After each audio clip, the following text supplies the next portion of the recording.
welcome to my review of this device. And you know we love gaming devices on this. It looks kind of similar except for us. The ROG Phone 2 does have a headphone jack. The ROG Phone 3, we'll get to that because we care about what's under the hood. And under the Qualcomm just mentioned, which means better performance than the 865. And this is also coupled with 512 gigabytes of storage and max, which is what I also have. And we have a 6,000 milliamp battery. You're going, that comes with it. And I will say this though, it takes about an hour and maybe 10 minutes to charge all the way to about 89–90%. So the last 10% really trickle charges you on this device. Just something like that. 6.59 inches. It's not a 60. It's not a 90. It's not a 120, it's a 144 hertz display, which is amazing. Plus, that's coupled with 270 hertz touch sampling, which means smoother actions while you're gaming, just your thumb sliding around on the screen. And we'll see how that performs. It's also pretty.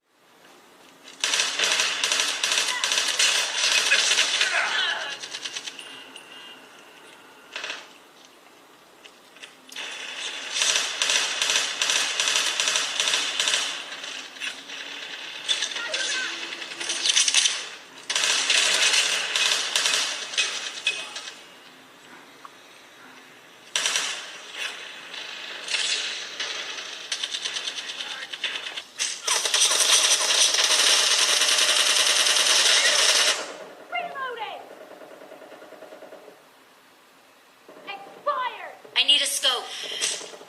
Killing spree for the red team! Clear!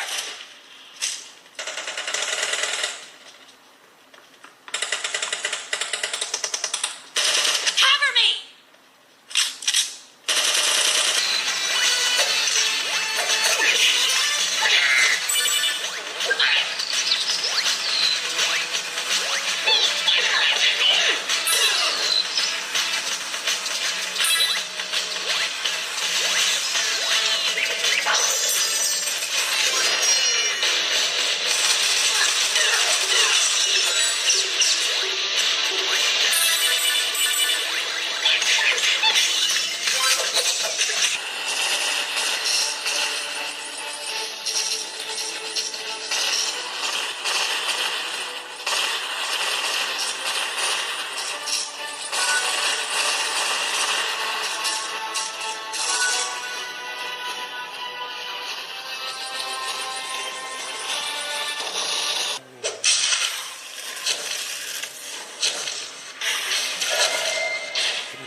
Stay alive long enough, you get to right to history.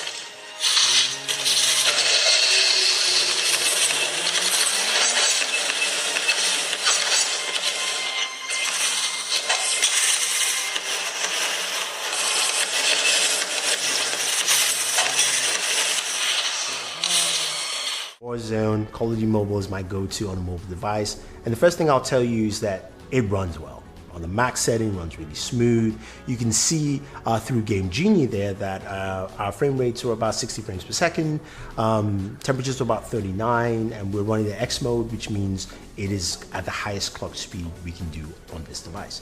So you also saw that I was using triggers while gaming, and that is something you can do with this, of course, with the air triggers set up on the right-hand side of the device, which make it pretty easy and great.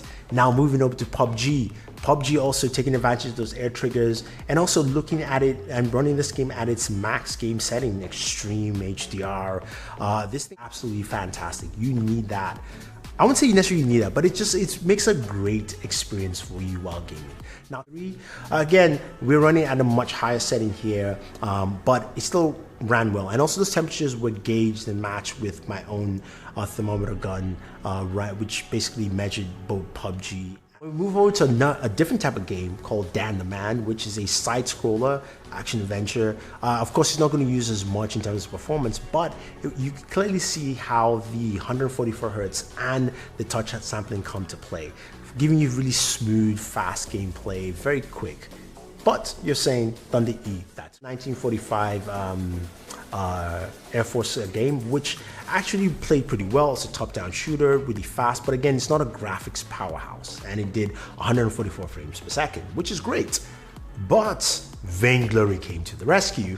And this game, of course, is a graphical masterpiece. It takes in a lot of performance, but also ran at 144 frames per second. So this system can run the things you want to quite well and quite effectively. The Game Crate. Game Crate is a piece of software that allows you to go through your game library, and that's something that's normal, but you can launch your games directly. You can also set up scenarios for your game, so you can clean the memory, you can set up the performance you want that game to run at, the display, touch sensitivity, refresh rate, all those things. You go for every single game you want to, so you could do that.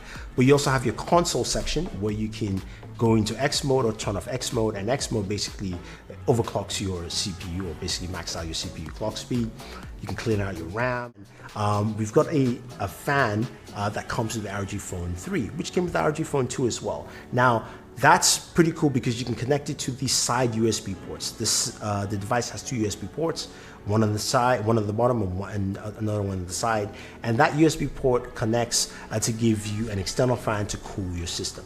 I will say the fan was able to drop temperatures about 3 or 4 degrees, but I was a bit disappointed it didn't drop temperatures as much as I experienced with the ROG Phone 2. So, revolutions, and that's pretty much that. But with the fan, you do have an extra headphone jack, which is missing on this device. So you do have the ability to use headphones if you're using the fan of the ROG Phone. So it allows you to see, of course, things like your frames per second, your temperatures, but you can go in and customize your air triggers. And the air triggers are really important because we use them for games like PUBG and Call of Duty Mobile.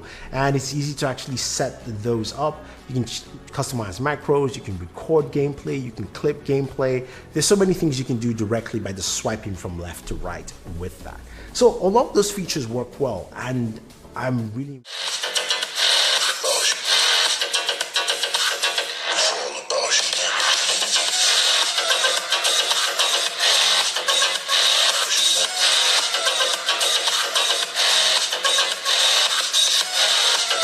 Got a built-in EQ as well, where you can customize that. You can change the bass, the treble, all the different settings in the EQ. You've got different customization. So you've got a lot of things. You've got a 64 megapixel rear camera that shoots at 8K, and 8K video is pretty good.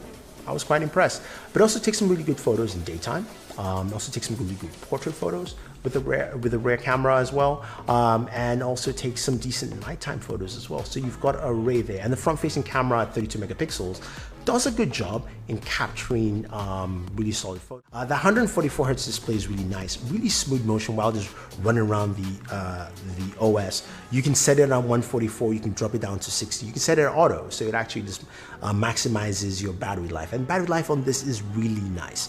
If you are running at 144 Hz and you are gaming, you will still be able to use this phone for a whole day. That's pretty cool. Battery life on this thing, I would say yes, some gaming, not extensive gaming on that note. But the battery life is the ROG Phone 3 Strig Edition, which is the 865, 8 gigs of RAM, 256 gigabytes of storage at £799, and goes all the way up to the ROG Phone 3 with the 865 Plus, 16 gigs of RAM, 512 gigabytes of storage at £1,099. So any comments about this device? If you want to know more, let me know. Otherwise, don't forget to like, share, subscribe. Leave your thoughts. What do you think about the ROG Phone 3? Is this